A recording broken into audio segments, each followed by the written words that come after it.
everybody, welcome back. Monday Morning Briefing, episode number 121. It is July the 16th. It's a Tuesday.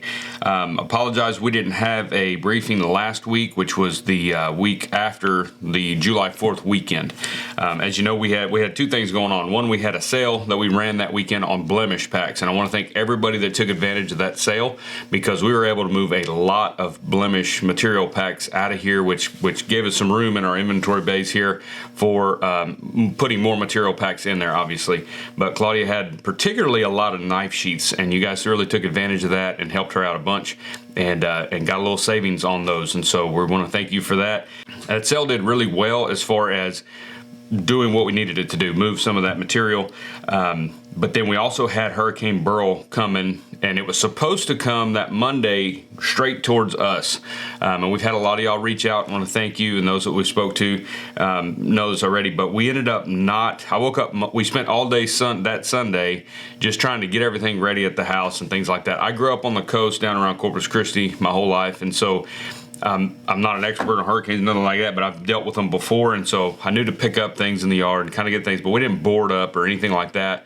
It wasn't suspected to be that bad. I know a lot of people ended up having a lot of damage from this, even though it was a Category 1. It's still something to be concerned with. They're not something to really, take too lightly, but we're about 70 miles, I think, as a crow flies off the coast, and so we were really just expected to get a lot of rain and probably some damaging winds. But not necessarily, we're too far off the coast to worry about storm surge and those sort of things. But it was supposed to come in and come straight towards us. I mean, the whole county, Waco County, was under warnings and all that stuff and everything. And so we got everything kind of situated and got the power or the water turned off at the shop and things like that. Had everything kind of ready to go in case we lost power for a few days or whatever. And I had made a post on Instagram that we may or may not be open on Monday, for obvious reasons. Anyway, we got everything situated, went to bed, woke up Monday morning early. I was probably up about 4 or 5, and I was just listening. I didn't hear a thing. I should have heard howling winds, something. I should have heard something, thunderstorms, rain, and got a cup of coffee and looked outside and ended up going on the porch. We didn't have anything. We had a little bit of wind, but we had no rain. We got zero rain where I am from that hurricane. It ended up turning a little bit more east and went more northeast. Ended up hitting Houston pretty much straight on, as most of y'all saw and everything. But we were right on the outside, and I think I posted a screenshot of my weather app and as far as where it was when it made landfall and where the little blue dot was, and we were right outside of that. And so I don't know if that's a blessing. I mean, we're glad. We're obviously, our hearts and prayers are with people that had a lot of damage and things like that along the Texas coast from that hurricane. But we didn't get anything, and so we were absolutely fine. We did hang around the house for a while that morning. I don't think we came in till almost lunchtime just to see what was going to happen, because you never know as far as the rain bands and stuff on those, and we just kind of wanted to make sure everything was okay, and got some stuff taken care of at home, and came in town. So we got that passed. We got past that, and then got to looking at orders and starting to get our day going and get ready to do that. And we had a lot of orders. So again, thank you for that. But I had turned in a refill order for patterns, and we got 2 of them, which was our newest breast collar pattern, and then another one. I think we're out of gunslings. I had a rush on those. Those came in. All the rest of them, we had some already still in stock, so we weren't too worried about it, but I was doing a refill order, and we're working on a refill order for Waco, and so that hadn't come in yet. And during that sale, not only did y'all partake in the blemish sale, but you also bought a bunch of patterns. There was a lot of patterns sold, and thank you so much for that. We're just kind of astonished at how many people were buying a bunch of patterns, and a lot of them were the older patterns too, the gunsling, the field notebook. There was a bunch of them people were buying along with their order. And so we ended up running out, and so a lot of those went into back order. I say a lot. There was 4 or 5 that were back ordered. We've since got that order, but if you have an order with us that hadn't gone out yet, as of yesterday, I think the mass bulk of that run or that sale weekend has gone out because we got the patterns. And some of y'all we've already talked to. Y'all have emailed or called, and we've talked to y'all. We went ahead and held your order because we didn't want to most people will say, if it's on back order, just hold the whole thing, just send it when everything gets there. And we've usually got a pretty good turnaround on our pattern. So usually within a few days, we can get another refill. But I guess with everything going on last week and stuff, they're just running a little bit behind. But we got everything in yesterday, Monday morning, and we sent the bulk of that going out. But I messed up because I had not ordered enough of the breast collar pattern. So if you have a breast collar pattern on order and it hasn't moved or hasn't shipped, that's why. So I put in an emergency rush with my printers yesterday, because when we got that big refill order in yesterday, I went through there and there was no breast collars because I'd already ordered them, and I thought I ordered plenty, but evidently everybody wants that pattern, so they sold out again. So she is doing an emergency rush order for me. I am hoping that we will get them today. I said I just need this many at least so I can get these orders filled and get them out of here, and so hopefully I'll get at least that today or tomorrow, and then we are going to make a bigger order in preparation for Waco and things like that. And that's one of the things too with so I want to say that just if you do have an order and you ordered a breast collar and it still hasn't moved, that's why. I apologize, it was my mistake. Claudia gave me the list on what she needed. I did that one, but I actually should have bumped that up some because I wasn't paying attention to how many of those were selling off of that deal, because we had so much going on. I had forgotten that, or wasn't prepared for how many of those we're going to sell. So anyway, we've got those coming next day or so. I'm hoping we'll have those here and we will get those out to you. Again, I apologize. But one of the things with Waco that you guys may have noticed over the last couple of years, every time we go to a show, if you watch the website, when we get ready to leave, we'll put a banner on the top of the website that lets you know that we're out of town. And we do take merchandise, a lot of the caps and hoodies and sweatshirts and things. We take those off the website because they're going with us to the show. And we can't just really quickly replace an extra large blue hoodie. It takes time to get those printed, get them shipped to us, all that stuff. So we don't allow back orders on any of that. If we're out of your size or your color or whatever. So we just take those off the website so we're not selling those online as well as selling the same one in the booth, and then you don't have what you need. But as far as patterns and things like that, we do allow that. But we let everybody know that we're going to be gone because there's nobody here at the shop to ship anything. So we're just telling you, if you want to order, you're more than welcome to order, get your order in and all that stuff while we're gone. But just know that it won't ship until X date when we get back. And we're working on maybe changing that through personnel. So we're looking at that as far as, it's just me and Claudia in here, so we don't have anybody to run the shop while we're gone, things like that. But anyway, I'll just say that we've got some things working where maybe we can make a little advancement on some of those things as this thing grows and continues to grow. We might need to be adding some people to that situation. But as of now, a lot of y'all are surprised. There's been a bunch of people that have called the shop and, is this Don? And I'm, yeah, what can I help you with or whatever? And they're just like, wow, I didn't expect you to answer the phone. And I always tell them, well, you're either going to get me or my wife because we don't have anybody else working the shop. So it's just us here. So, but that could change in the future. We might put somebody in place, one or two people. We kind of like it the way it is, but also our customer service, it's hard for us to handle every avenue, every pipeline coming in from social media to email, to phone, to things like that. As most of y'all know, I don't really get into comments on social media, and it's just I don't have the bandwidth for it. I got things that we've got to be working on in the shop. We are running a shop as well as the teaching stuff, so if I'm not doing videos, I'm working on projects, and so I just try to stay out of that. But email's pretty good, and phone, if I can catch it, we'll catch it. We try to check voicemail and things like that, but again, we're not perfect, and so we're just trying to handle all the stuff going on, and I'm constantly adding new things to it. So at some point, Claudia said, "You're adding so many pieces of this thing, it's becoming unmanageable." And maybe it is, but it's fun. And you guys seem to like the content and the products and the resources that we come up with, and I'm having a blast creating them. So that's really what I want to focus on, is just doing that.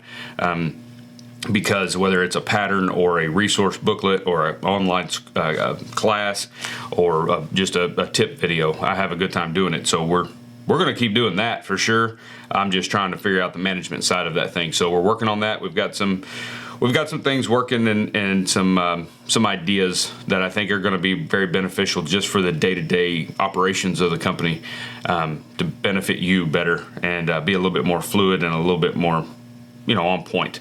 But all in all, it's all good. We don't get a lot of complaints. Most people are understanding and just excited to get started on whatever project they're looking at. Real quick, speaking of projects, I don't know if y'all got your Leather Crafters Journal in last month or this month, I guess. This is July, August. So they go out every 2 months. So it's basically 6 issues a year. But the new one, my buddy Aaron Heiser built this really, really cool bag on the cover of this. So if you don't have this Leather Crafters Journal, call and get on their subscription so you get one of these every couple of months. It's just a fun thing to have in your shop. A lot of resources, a lot of information, cool tips, cool project ideas. But Aaron's bag that he made here, and I don't know what he calls it. I saw him making it because he was sending me pictures of it and talking about it. But it is just really, really cool, and I'm proud of him to be on the front cover of this magazine, this publication. It's a really good opportunity, and it's a cool bag. So I don't know what he's going to do with it. He's probably going to keep it and just save it. But man, that bag would probably fetch some money. It's alligator and just some really nice leather there. Really, really neat bag. Something else I got too, my sister-in-law is an antique gal. She doesn't work in antiques. She likes to shop for antiques and different things. So they were out and about somewhere, and she found out, I've gotten a couple from her, or she's gotten a couple from me at different antiques. She keeps her eyes out for saddle trees.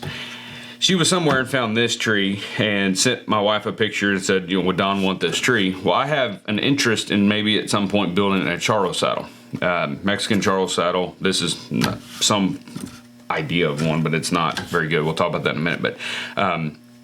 But so I do have an interest in it. So the tree caught my eye. Through the pictures I saw, I think I even sent pictures to Terry Henson, and I said, you know anything about it? He said, I don't know. There's so many replicas and there's so much other stuff too. It's hard to tell, but it's cool looking. And so they didn't want much for it. I think they had like $130 on it, and she got it for like $75. So that's great because it's just a neat piece. I'm gonna put it out on the retail floor. It's just something fun to look at. But once I got it in my hands and it got down here, the swell and the candle, I'm not sure this thing was ever an actual saddle, and I'm suspicious that this thing is made from a bunch of different parts somebody found in an old shop somewhere, something they bought out for all the antiques, because the two bars in this tree are different. They're not even the same bar. They didn't come off of the same tree. Each one is completely different, from the stirrup leather cut in there to the bottom of the bar. This one's got this, I don't even know what that is right there. I'm suspicious that bar may be on backwards. And then you've got these big nails coming up here. In my opinion, this is what somebody does when they find a bunch of old parts and they slam them together with some nails and say it's an antique, right? It's a pile of wood. But it's cool looking just because of this horn right here. I really like that. Again, I'm not sure this thing was ever an actual saddle. I'm not sure if it was just made for decoration or what. I do think the wood is probably older. But yeah, it's definitely not an antique piece as far as like historical. I am curious about these joints or this joinery or whatever this is that's here on the top edge of the cannel. That does match this swell because the swell has the same thing here in the front. But as far as the bars, I'm not sure either one of these bars went with this swell and cannel. I'll just say that. It's hard to tell. Either way, it is a cool piece, and it's going to be on my sales floor. It's just fun to look at, and I guess you would call that a gourd horn. I'm not sure. It looks pretty cool. Again, like I said, I'm not sure where it came from or anything like that. If you recognize something that looks like this, drop a comment. Let everybody know what your thoughts are on it. I'm just glad to have it. Like I said, I've spent $75 on dumber things, and I thought this was pretty cool, and I needed it in my shop to add to my collection of old rotten trees that I have out there. If you've been to the shop, you've seen a few of those. We've got a number of them up there that are probably late 1800s, and I'm basing that only on the gullet width on there because the gullet widths are so narrow. And they're just an old A-frame type tree, tall cannel, really cool looking. Still got the rawhide on them.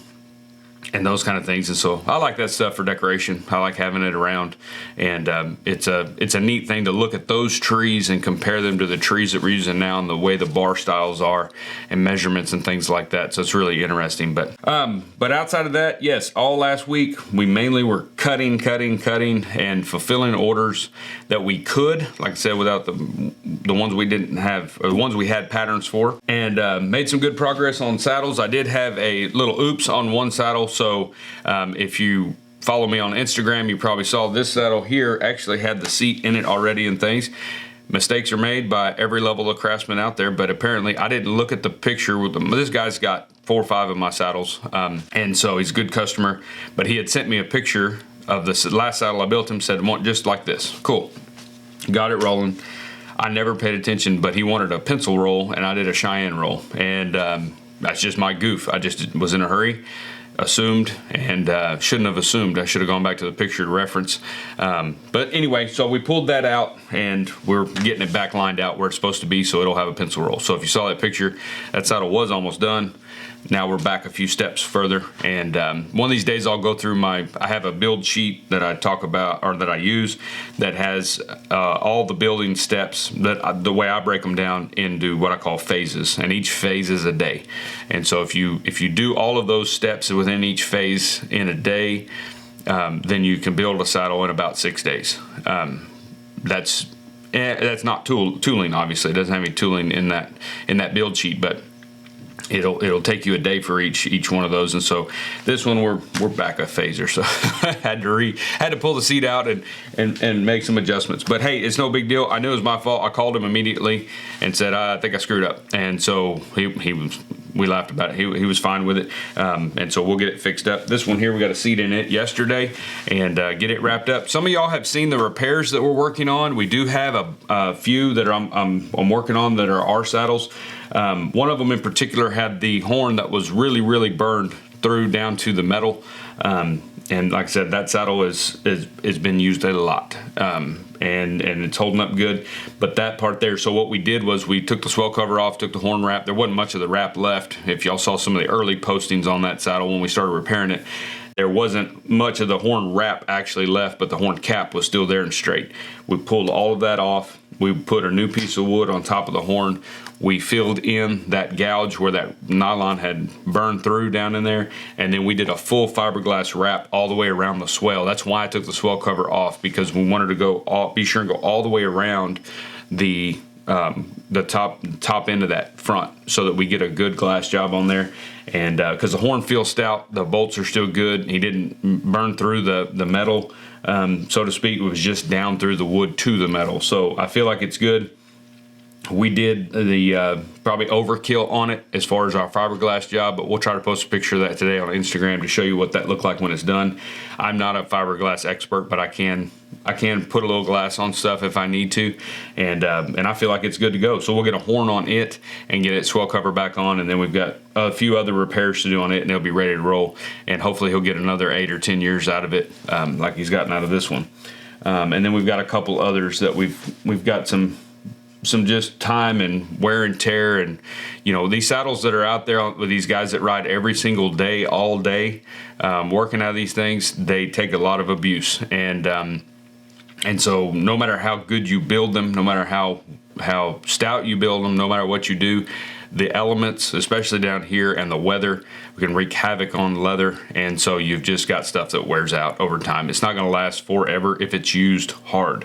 If it's used every single day, it should be consumed. It's a consumable item. Leather is not. It's not a pair of spurs that aren't gonna. You change the rowels out in a pair of spurs, they're pretty well the same. It's steel. They'll last forever. But saddles, if they're used hard, they start showing some age. And so we're just going through and kind of lifting those up and making them pretty and trying to rejuvenate them a little bit and replace things that are a safety issue and get those fixed back up so they can go back in the field and go back to work. So working on that, and again, just trying to get everything ready to go for Waco. We're kind of on the downhill slide, so to speak. We're in the middle of July. Waco will be the first week in August. So we'll leave on the 5th, I believe, and we'll be up there teaching, and the show will be Friday and Saturday. There is no show on Sunday, I don't believe, for Waco. But go to Leathercrafters and Saddlers Journal website, and you can get all the details for Waco. But It's going to be a good show. It's going to be a lot of fun. There'll be a lot of things going on. Like I said, with the last minute leather shootout, that has been out. So if you're wanting to participate in that, you can go to Leathercrafters and Saddlers Journal and get registered. Remember, this year you have to register for that. So you're not going to be able to just show up with your project and turn that in. You can also go to Makers Leather Supply's YouTube channel and listen to Aaron explain all the rules and things that he's doing for the last minute leather shootout at Waco, the competition. It's a different project. And you have a lot more leeway this year. There isn't a certified pattern for that project. You can do what you want. If you're in the beginners, you can tool one of the patterns that we offered, but you don't have to. But there is a piece of that project that you have to use somewhere on yours. But you're doing everything from the designing to the artwork, finishing, so your project can look however you want it to look. You're not limited to just one style. Last year we did a bifold, and it was his pattern. You had to use that. He's also doing a belt thing there that you can get some information from Aaron on at Makers Leather Supply, but he's donating belts to kids in need, people that maybe need belts, that kind of deal. And so he's going to have a booth set up, and you'll be able to go by and make a belt while you're there at Waco. And it's not going to be anything like what we think of as making belts, lined and stitched and edged and slicked and all that. He's gonna have everything set up. You can go over there real quickly, make a couple belts, and take a little break, have a little fun, play with some leather. He'll have everything there, super easy. But go to Makers Leather Supply and you can find out more about that, or just call the shop and they can explain what's going to be going on. And there'll be a ton of information once we get set up at Waco for that. But we're going to be here getting ready. We've got plenty of leather. All our material packs are full. If they are out of stock on something, just give it a day, because I'm keeping an eye on that. And so I will try to get more cut and get it back on there. As far as wool pads, I know a lot of people have been asking for that again. They sold out again. We may have a few more this week. It's just those things go so fast. I can't gather enough sheepskin to keep those full. So just understand that. If you need sheepskin, try to find a saddle maker that's somewhat near you, or even somebody that you can call and pay them, pay them a little bit to send you a little saddle tree box or something full. There's usually saddle shops that usually sell scrap sheepskin pretty cheap. Because we make a lot of scrap. I don't make as much because I only build a saddle every other month or so. So we're not making near as much sheepskin as we used to. Back in the day when we had 5 or 6 saddles going on and 3 saddle makers, we had a lot more scrap sheepskin. So we are buying some one-off, some nasty sheepskin hides that sell cheaper that aren't good enough for skirts. We're buying some of those, but they're not making seconds on purpose, right? So we get those when we can, and that's whenever we'll put those on there. So those are usually going to be out of stock, unfortunately. But somebody near you that has a shop or something, I'm sure you can find some scraps for that. But as far as all the other material packs, we'll keep all those full. And get back to cutting this week. We'll probably get another shipment of leather in here pretty quick in preparation for Waco, and that way we've got plenty when we get over there. We're excited about that. It's going to be a fun trip. It's going to be a fun August, and so we're looking forward to seeing everybody out there and in the classes. But as far as this past weekend, we were at a cow show. If you follow us on Instagram, you probably saw that. It was kind of a fast and furious weekend. We had grandparents down and some friends of ours that brought their little boy to show for the first time in this little series, and so they came, and it was a lot of fun. So Saturday was a nice short day. There was another big show going on north of us, and so a lot of people went to that, so that made this show a little bit smaller, which was okay. We were done by 1 o'clock, I guess, and got home and was able to enjoy the afternoon and work on some stuff at the house, and then Sunday we went back for steers, and there was a lot more there for that, but we were still out of there by 2 or 3 o'clock. So that's a pretty good weekend. We've been there before till 8 or 9 o'clock at night, trying to get out of there if it's a really big show. So those are a lot of fun, and they're great for the people that put those shows on and everything, and great for the cow show world and stuff. But man, it makes for a long day when you get home at 10 o'clock at night after standing around all day and at those shows. So we always like it when they're kind of little quicker and don't take quite that much time. But we had a good time. Kids showed well. Their steers are doing well. They're gaining well, so that's kind of neat to watch for them. We've got them started with some little tally books to keep track of their steers' weights, because you weigh them at every show. So they're basically every month they're getting to weigh those steers and see how much they're gaining, and gives them a little insight into where they're going to be in January for our local show. And so they're learning a lot of that, and it's pretty cool. It's pretty cool to get them to see that and everything. The heifers, we don't weigh them, but I wish we did, just because I'd like to see how much our oldest heifer, how much she weighs, because she's bred. So she looks big as a house. I'd like to see how much she does weigh with that baby inside her. But yeah, the heifers are doing good. Everybody's doing good. We've got a new one in the barn that we just got started. That's she's out of the first show calf my little girl had, who's a cow now. She's out on pasture, and she's had 3 or 4 calves. And so her little heifer, she had a heifer this year, and so she's in the barn. I showed a picture of her on Instagram with her head sticking out of the stall front. And she's got a halter on. She's not broke yet, but she's coming around really quickly. She's pretty food motivated, so she's good to go. So, but anyway, guys, that's kind of an update on us. If you've been worried about us or you called and checked on us, thank you. But yes, we are fine from the hurricane. It was kind of uneventful for us, and our hearts and prayers go out to anybody that had some damage or lost anything during the hurricane. I know that, even a Cat 1, they think, oh, that's not going to be a big deal. It's still almost 100-mile-an-hour winds, or 100-mile. I can't remember the exact breakdown, but you're talking about a lot of wind. And if you're right there on the water, it's a different scenario than when you're 60 miles inland. And so, yes, there was a lot of damage, even with a Category 1. So kind of puts things into perspective when you see that, and then you think back to Harvey, which was a 4, but they say it might have been a 5, I think, or something whenever it hit. But that thing did a lot of damage. It was devastating. So those are things we got to watch for. And we're in hurricane season, so we may get another shot at some rain. We have gotten a little bit of rain since, but not really enough to think about. So we're hoping to get at least a little tropical depression or something where we can get a little bit of rain down here, because that's usually our only chance in South Texas is with a little tropical disturbance. That's how we get the bulk of our rain during the summer. We don't usually get rain every day.